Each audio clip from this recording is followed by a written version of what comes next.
بسم اللہ الرحمن الرحیم۔ شروع خدا کا نام لے کر جو بڑا مہربان نہایت رحم والا ہے۔ میری تقریباً عمر 45 سال کے آس پاس ہو چکی ہے۔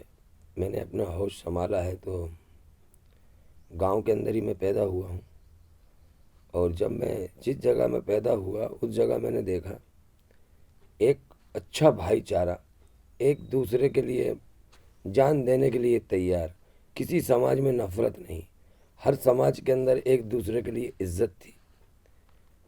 تقریباً میری عمر جب 10 سال کی تھی تو میں نے دیکھا کہ میرے والد کے جو دوست ہیں وہ سب غیر مسلم ہیں، اور الحمدللہ ایسے دوست کہ میرے والد کے لیے کسی چیز کی ضرورت پڑ جائے تو آدھی رات کو حاضر،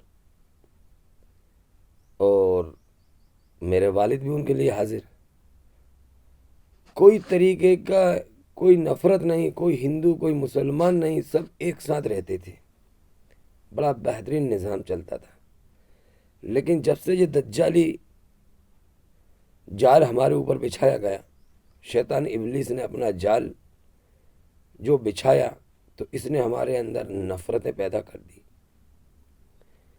ایسی نفرتیں پیدا کر دی کہ آج اللہ حفاظت فرمائے 20% لوگوں نے تو داڑھیاں کٹوا لی ہیں۔ کیوں کٹوا لی؟ کہ اب تو ٹرینوں میں بھی سیف نہیں ہے، بس اسٹینڈوں پہ سیف نہیں ہے، آپ تو گلیوں میں پھیری کرنے والے کہیں بھی سیف نہیں ہیں۔ کیوں کہ مسلمان ہیں، آتنکوادی ہیں، ان کو مار دیا جائے۔ یہ آتنکوادی لفظ جو ہے، جہادی جو لفظ جو ہے، یہ کہاں سے آیا؟ اس کو میں نے سرچ کیا۔ یہ لفظ جو آیا، یہ شیطان ابلیس دجال نے جو ہمارے علماؤں کے اندر جو فتنہ پھیلایا ہے، یہ وہاں سے آیا۔ ہمارے علماء جو تقریریں بیان کرتے ہیں، یہ جو جہاد والی تقریریں بیان کرتے ہیں، یہ وہاں سے نکل کے آیا۔ اور اسلام کے اندر کبھی تلوار نہیں اٹھائی گئی، اسلام کے اندر کسی کو قتل نہیں کیا گیا۔ اسلام اتنا پیارا مذہب ہے، لیکن مسلمانوں کے اندر یہ جہاد آیا، یہ اسلام میں نہیں آیا۔ آج جو اسلام کے نام پر جو بدنام ہو رہی ہے یہ قوم، اسلام کو جو بدنام کر رہی ہے یہ قوم مسلمان ہے۔ کیوں؟ اب آپ بتائیے، دنیا میں 58 مسلم دیش ہیں، 58 مسلم دیش ہونے کے باوجود دنیا میں کہیں بھی ان کو عزت نہیں مل رہی، کسی جگہ بھی ان کو عزت نہیں مل رہی، کیونکہ ہر جگہ ذلیل ہو رہے ہیں، ہر جگہ مارے جا رہے ہیں، ہر جگہ ستائے جا رہے ہیں، ہر جگہ ان کے اوپر ظلم ہو رہا ہے۔ بھائی کیا وجہ ہے؟ 800 سال پہلے جب بھارت کے اندر اسلام نہیں تھا، تب یہاں لوگ اسلام لے کر آئے تو کچھ تو خوبیاں ہوں گی جو ہمارے دادا پردادا ہمارے بزرگ اسلام کو قبول کرا، کچھ تو اس میں خوبیاں ہوں گی۔ آج ہم دنیا کے اندر 58 مسلم دیش ہونے کے بعد ہم اپنی اولادوں کو اسلام کے اوپر نہیں لا پاتے، وہ خوبیاں ہم نے نکال دی، ہمارے اندر وہ خوبیاں نکل گئیں۔ اب تو صرف ایک چھاپ رہ گئی، ایک برانڈ رہ گئی کہ یہ مسلمان ہیں، لیکن وہ ہماری کوالٹی ختم ہو گئی۔ ہماری جو کوالٹی تھی اسلام کی، اس کو ہم نے ختم کر کے صرف لقب دے دیا کہ ہم مسلمان ہیں۔ اور قرآن کہہ رہا ہے اور اللہ کہہ رہا ہے والعصر ان الانسان لفی خسر الا الذین آمنوا وعملوا الصالحات وتواصوا بالحق وتواصوا بالصبر۔ جو لوگ ایمان لائے اور نیک عمل کرتے رہے۔ قرآن یہ نہیں کہہ رہا کہ مسلمان کے گھر میں پیدا ہوئے، قرآن کہہ رہا ہے، اللہ فرماتا ہے جو لوگ ایمان لائے اور نیک عمل کرتے رہے، یہ بڑے اچھے لوگ ہیں۔ اب آپ مسلمان کے گھر میں پیدا ہو کے آپ یہ نہ سمجھو کہ ہم اسلام کے اندر داخل ہو چکے ہیں۔ اسلام کو قبول کیا جاتا ہے، ایمان لانے کے لیے سب سے پہلے ہمارے دل کے اندر جو بغض ہے، تکبر ہے، گھمنڈ ہے، غرور ہے، ان سب کو نکالا جاتا ہے۔ آپ کو مثال دے کے سمجھاتا ہوں میں۔ ایک گلاس کے اندر آپ مٹی کا تیل رکھو اور اس مٹی کے تیل کو زمین سے ہی نکالا جاتا ہے، اور ایک گلاس کے اندر آپ پانی رکھو، اس کو بھی زمین سے ہی نکالا جاتا ہے۔ اب دونوں گلاسوں کا تیل بھی پھینک دو اور پانی بھی پھینک دو، پھر اس کے اندر آپ چائے پی کر دیکھو ذائقہ کس کے اندر زیادہ اچھا آئے گا؟ ہے تو دونوں ہی زمین کے نکلے ہوئے، پانی بھی زمین سے نکلا ہے اور تیل بھی زمین سے نکلا ہے، لیکن جس گلاس میں آپ نے تیل رکھا تھا وہ گلاس کے اندر اسمیل آئے گی گھاسلیٹ کے تیل کی۔ کیوں آئے گی؟ کہ اس کے اندر آپ چائے پیو گے تو پی نہیں پاؤ گے، اور پانی کو پھینک کے اگر آپ اس کے اندر چائے پیو گے تو آپ جو بھی چیز پیو گے تو پی لو گے۔ آپ کو سمجھانا چاہتا ہوں میں ایک مثال دے کر، یہ گھاسلیٹ کے تیل کے اندر جو چائے ڈال کر پی رہے ہیں یہ مسلمان ہیں۔ انہوں نے نام لے لیا، پیشاب کی جگہ کٹوا کر، تھوڑی سی داڑھی رکھا کر اور قرآن کے 30 پاروں کو حفظ کر کر یہ سمجھتے ہیں کہ ہم تو اللہ والے ہیں، اللہ نے ہمیں قبول کیا تب تو ہم حافظ بن گئے۔ قرآن تو وہ واقعہ بتا رہا ہے کہ آنے والی نسلوں کو ان واقعوں کو سنا کر تم سدھارو، لیکن الحمدللہ یہ خود نہیں سدھرنا چاہتے۔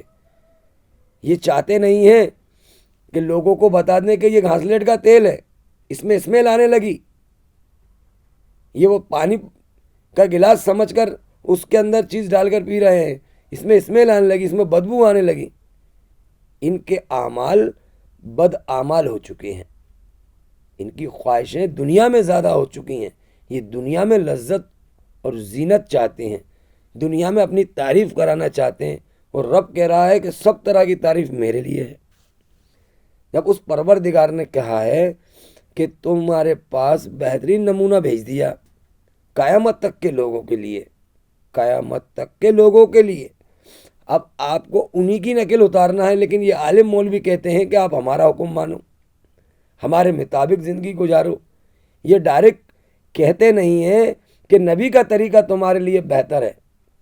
نبی نے کبھی لڑائی نہیں کری، نبی نے کسی کو ہاتھ سے چانٹا نہیں مارا، نبی نے کسی کے اوپر ظلم نہیں کرا، نبی نے کسی کے مال کے اوپر نیت خراب نہیں کری، نبی نے کسی کے مال کو خدا کا نام لے کر چندہ کر کے اپنے اوپر استعمال نہیں کرا۔ یہ نبی کی خوبی تھی۔ لیکن آج جو صدقہ، خیرات، زکوٰۃ، فطرہ، جتنا بھی اللہ نے بتایا تھا، نبی نے جو بتایا تھا، تمہارے مال کو پاک کرنے کے لیے تمہاری کمائی کا کچھ حصہ ان غریب یتیم عورتوں کو تک پہنچاؤ جن کی بچیاں زنا نہ کریں۔ جو عورتیں گناہوں کے دلدل میں جا رہی ہیں یہ عالم اور مولویوں کی وجہ ہے۔ آج دنیا میں ان کو مارا جا رہا ہے، یہ ان کے گناہوں کی وجہ ہے۔ ابھی کچھ دن پہلے دلی کے اندر ایک نماز کے اندر جس وقت پچھواڑے پہ اس کو لات ماری گئی، بڑے مسلمانوں کو درد ہوا، بہت لوگوں کو درد ہوا، کرو یہ تو برا کرا ہے۔ لیکن اس کے بارے میں میرے نبی نے 1450 سال پہلے کہہ دیا تھا کہ آپ نماز پڑھنے جب جاؤ تو کسی بزرگ کے آگے نہ نکلنا، اس کو دھکا نہ لگے۔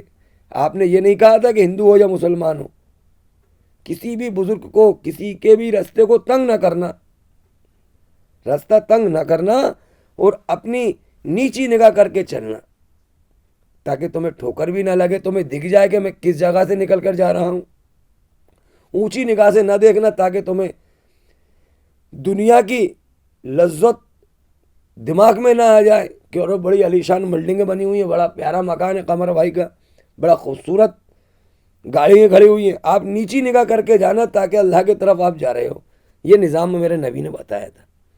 جو شخص پہلے صف کے اندر آ کر بیٹھے گا اس کو زیادہ اجر دیا جائے گا، جو اذان سے پہلے آئے گا اس کو زیادہ اجر دیا جائے گا، جو خطبے سے پہلے آئے گا اس کو اجر دیا جائے گا، جو خطبے کے بعد آئے گا اس کو کچھ نہیں دیا جائے گا۔ اب جو نماز کی جو جگہ مقرر کری ہوگی اس کے اندر جو صفیں تھیں وہ آگے کی صفوں میں اگر یہ ویکتی پہلے پہنچ جاتا تو اس کے پچھواڑے پہ لات نہ پڑتی، لیکن اس کو خدا کا ڈر نہیں ہے، اس کو دنیا کو دکھانا ہے کہ میں مسلمان ہوں، صرف مجھے جمعے کے روز ہی جانا ہے اور عید کے روز ہی جانا ہے، اور ایسے ہی جانا ہے کہ رستے بھی جام کرنا ہے اور روڈ پر ہی پڑھنا ہے، کیونکہ میں تو اللہ والا ہوں، تو اللہ تو میری حفاظت کرے گا۔ یہ وہی غلط فہمی کی وجہ ہے جو مسلمان بن کر اسلام کو برباد کرنے والے لوگ ہیں۔ اسلام نے یہ نہیں کہا کہ آپ راستوں کو بند کرو. آج مسلم محلوں کے اندر ذرا گھوم کر تو دیکھو اے عالم دین، کہ تم تقریریں کرتے ہو، بڑے بڑے اجتماع کرتے ہو، عالمی اجتماع کرتے ہو، دنیا کے اندر تم تبلیغ پھیلانے کا کام کرتے ہو. میں سبھی جماعتوں سے کہنا چاہتا ہوں، جتنے بھی فرقے ہیں، ایک کا نہیں کہہ رہا، دنیا میں جتنے مسلمانوں نے فرقے بنائے ان سارے فرقوں سے کہنا چاہتا ہوں، آپ اپنی بستیوں میں تو دیکھو کتنے راستے تم نے تنگ کر دیے ہیں، کتنا اتکرمن کر رکھا ہے. کیا تم یہ سمجھتے ہو کہ خدا کی پکڑ نہیں ہوگی؟ بہت سخت ہوگی، وقت لگے گا، ٹائم ضرور آئے گا. کیوں آئے گا؟ آ گیا وہ ٹائم. ابھی بھی توبہ کر لو اس خدا سے، اس کے ساتھ کسی کو شامل نہ کرو. اگر تم اس کے ساتھ کسی کو شامل کرو گے تو یاد رکھنا تمہارا ٹھکانہ اسی قرآن میں کہہ دیا گیا ہے، الہاکم التکاثر حتی زرتم المقابر. لوگوں تم کو مال کی بہت سی طلب نے غافل کر دیا. تم صدقہ، خیرات، زکوٰۃ اگر مسجد اور مدرسوں میں لگاؤ گے تو یاد رکھنا 2027 ہندوستان مدرسہ مسجد مکت ہو جائے گا انشاءاللہ. دیکھنا آپ، اگر یہ پیسہ تم نے اس میں لگایا، وہ یتیم بچوں کے حق تم رسیدیں کاٹ کاٹ کر جو دے رہے ہو، یہ گمراہ نہ کرو، اندھ بھکت نہ پیدا کرو. اسلام نے اندھ بھکتی پیدا نہیں کری، اسلام نے اخلاق سکھائے ہیں، محبت سکھائی ہے. کسی کو پریشان کرنے کا حکم اسلام نے نہیں کہا. ہاں یہ کہا ہے، اگر وہ قرآن کے اندر ہی آیا ہے کل یا ایھا الکافرون لا اعبد ما تعبدون، یہ آیت، یہ سورت کے اندر اللہ نے کیا فرما دیا کہ تم دور ہو جاؤ، اس کو اس کے دین پہ چھوڑو اور تم تمہارے دین پر آ جاؤ. یہ نہیں کہا کہ تلوار اٹھاؤ، تلوار اٹھانے کا حکم نہیں دیا. اور اسلام جہاد کرنا سکھاتا ہے تو اپنی نفس کے اوپر جہاد کرو کہ تمہاری خواہشیں کیا کہہ رہی ہیں اور نبی کا طریقہ کیا کہہ رہا ہے. تم اپنی خواہشوں کو اگر چھوڑتے ہو تو تم نے نبی کے طریقے کو اختیار کر لیا، اور اگر تم اپنی خواہشوں کو نہیں چھوڑتے تو تم اپنے پیارے نبی کی نقل اتارنے والے نہیں ہوں. نبی نے پیٹ پر پتھر باندھے ہیں اس امت کو دکھانے کے لیے. نبی نے دنیا کے اندر وہ کام کیے ہیں قیامت تک کے لوگوں کو دکھانے کے لیے. اس لیے نہیں اسلام قبول کیا تھا بھارت کے لوگوں نے. آج دنیا میں 58 دیش ہیں، کہیں بھی عزت نہیں ہے، ہر جگہ ذلیل کرے جا رہے ہیں. دنیا کی سب سے اونچی عمارت، دنیا کی سب سے بڑی عمارت ان مسلمانوں کی ہی ہے، اور دنیا کی سب سے بڑا ٹاکس اور سب سے زیادہ بیٹھنے والا ٹاکیج اگر بنا ہے تو وہ مسلمانوں کے دیش عرب میں ہی بنا ہے، یہاں سے یہ قرآن آیا ہے. سب سے زیادہ لگژرا سنیما ہال اور گندے ناچ کے لیے کسینو اور عیاشی کے کلب اگر بنے ہیں تو وہ تمہارے عربی دیش کے اندر ہی بنے ہیں. جہاں تم حج کرنے جاتے ہو 4 لاکھ خرچ کر کے، 1 لاکھ خرچ کر کے عمرہ کرنے جاتے ہو، اس پیسے سے وہ کیا چیزیں خرید رہے ہیں یہ سوچو، وہ کیا بنا رہے ہیں. تمہارے حج اور عمرے کے پیسے سے یہودیوں کی ہوٹلوں کے اندر تم کو ٹھہراتے ہیں، یہودیوں کی ہوٹلوں کے اندر تم کو ٹھہراتے ہیں، اور یہودیوں کے جہاز اور ان کی گاڑیوں بہانوں سے تم کو وہاں سیر کراتے ہیں. جس پیسے سے آج فلسطین کے مسلمانوں کو مارا جا رہا ہے وہ پیسہ تمہارا ہی ہے. آج وہ فلسطین کو علی شان عمارتیں بنانے کا جو ٹھیکہ دیا ہے عرب کے اندر، وہ تمہارے عربی ہی لوگ ہیں، جس عربی میں تم لوگوں کو گمراہ کر رہے ہو. حقیقت بتاؤ، حقیقت بتاؤ، چاہے وہ ایک صورت کی حقیقت بتاؤ کہ خدا نے ہم سے یہ کیا ہے اس کے اندر. اگر تم لوگوں کو بتاؤ کہ لوگوں تم کو مال کی بہت سی غلط طلب نے غافل کر دیا، یہاں تک کہ تم نے قبر جا دیکھی، مرے ہوئوں کا پیسہ تم لے رہے ہو، انشورنس تمہارا ہونے لگا. یہ گناہوں کے راستوں پہ تم لوگوں کو لے کر آؤ گے، اور 72-73 فرقوں میں تم بھٹک کر اور سب کو مسلمان کہلوانے کا ادھیکار دیتے ہو. یہ کہاں سے ماننے والے ہیں خدا کے حکم کو؟ کوئی خدا کے حکم کو نہیں مانتا، یہ صرف ابلیس اور شیطان مردود کے کہنے کو مانتے ہیں، جس کو تم نے ترجمے بدل کر لوگوں کو گمراہ کیا ہے. قرآن کہتا ہے کہ سب طرح کی تعریف صرف خدا کے لیے ہے، اور تم قرآن کو پڑھتے ہو اعوذ باللہ من الشیطان الرجیم، بجائے خدا کا نام لے کر تم شیطان کا نام لے کر پڑھتے ہو۔